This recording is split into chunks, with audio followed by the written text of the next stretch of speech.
What's good, Falcons Brotherhood?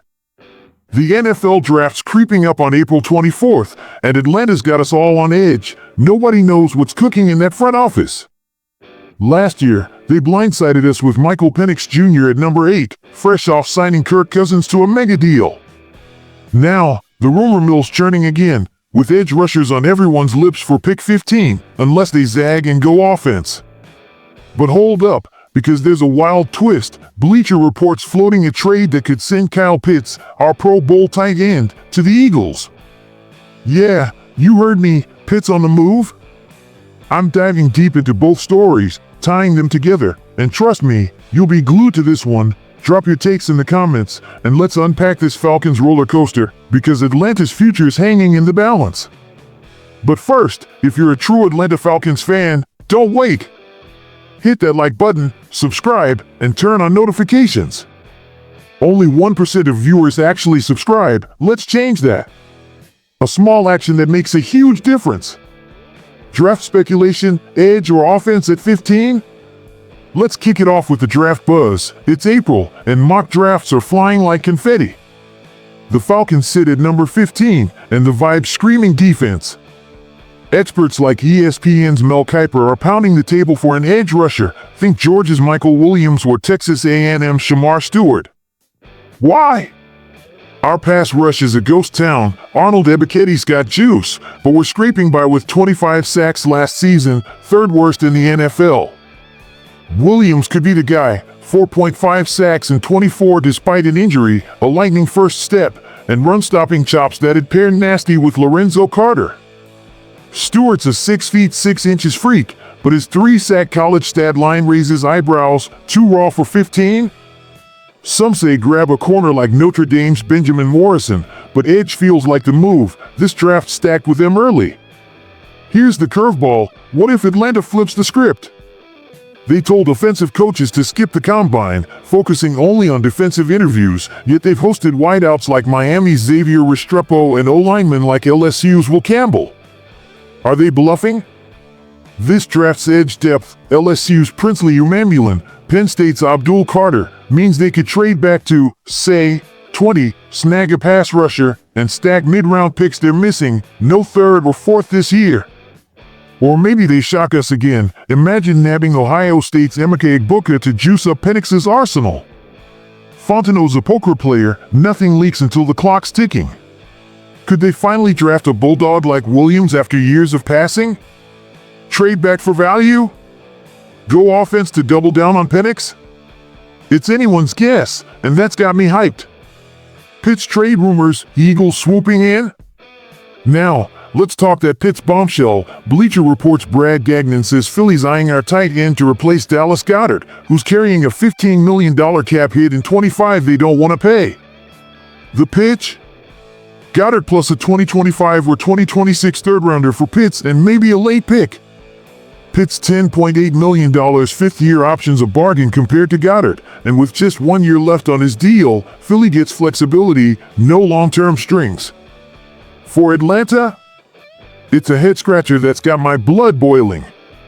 Pitts was a unicorn coming out of Florida, 6 feet 6 inches, 250 pounds, 4.40 speed, the 2020 Mackey Award winner with 100 catches, 1,492 yards, and 18 TDs in college.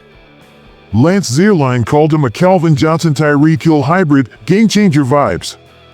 His rookie year? Pro Bowl, 68 grabs, 1,206 yards. Since then? A letdown, 42 catches, 541 yards, 3 TDs a year on average. Injuries, shaky QB play, and a run-heavy scheme didn't help, but 10 TDs in 4 seasons for a number 4 pick stings. Still, he's a matchup nightmare, too fast for linebackers, too big for DBs. Philly sees a fresh start with Jalen Hurts, who'd love a field stretcher like Pitts to pair with A.J. Brown and Devonta Smith. Connecting the dots, Pitts, Penix, and Atlanta's identity. Here's where it gets juicy. The draft and Pitts rumors aren't just headlines, they're a tug-of-war over Atlanta's soul. Julio Jones' shadow looms large. His 2011 draft trade set a tone. Go big or go home. Last year's Penix pick was that vibe, bold, divisive, all in on the future. Keeping Pitts screams the same energy, bet on talent, trust the upside. Trading him? It's admitting defeat, cutting bait on a top 5 pick before Penix gets a real shot to unlock him. The draft's the flip side, grabbing Williams or Stewart at 15 doubles down on defense, balancing the roster so Penix isn't playing catch-up every week.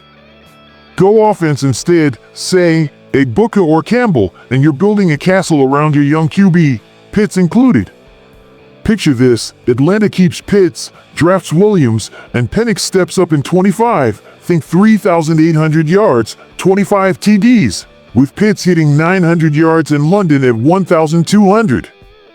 Williams wrecks QBs, 8 sacks as a rookie, while Jesse Bates and A.J. Terrell lock down the secondary. That's a 10-7 team, sniffing playoffs, echoing Julio's 2012 magic, 13 TDs, a wild-card win. Trade Pitts and whiff at 15?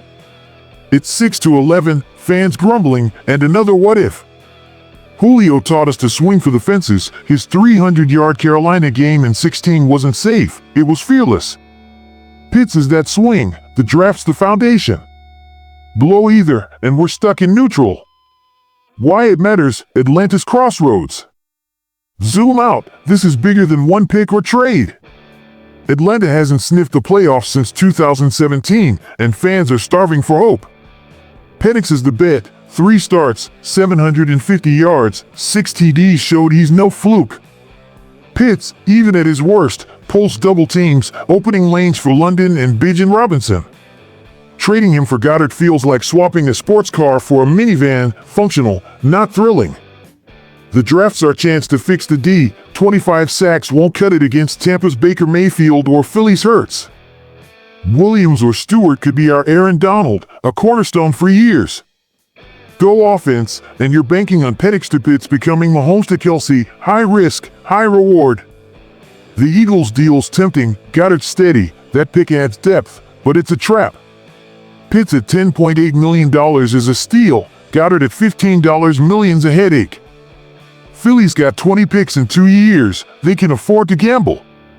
We can't, our 3rd and 4th rounders are gone. Keep Pitts, draft smart, and Atlanta's building something, think 2016, when Julio's 1,409 yards carried us to the Super Bowl. Trade him and miss at 15?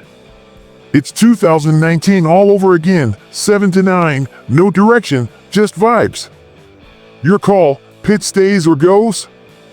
Who's the pick? Falcons fam, this is our moment, what's the play?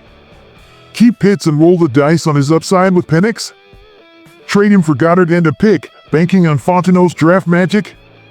At 15, Williams, Stewart, a corner, or a shock offensive weapon? Julio's legacy says go bold, his 15 Keatley Moss was all heart. I'm leaning Pitts stays, Williams at 15, build around Penix, fix the D, aim for 10 wins. But I want to hear you. Drop your picks, your trade takes, your Falcons dreams in the comments, let's blow this up. Smash that like, share with your crew, and let's ride this draft wave, Atlanta's time is now. Go Falcons!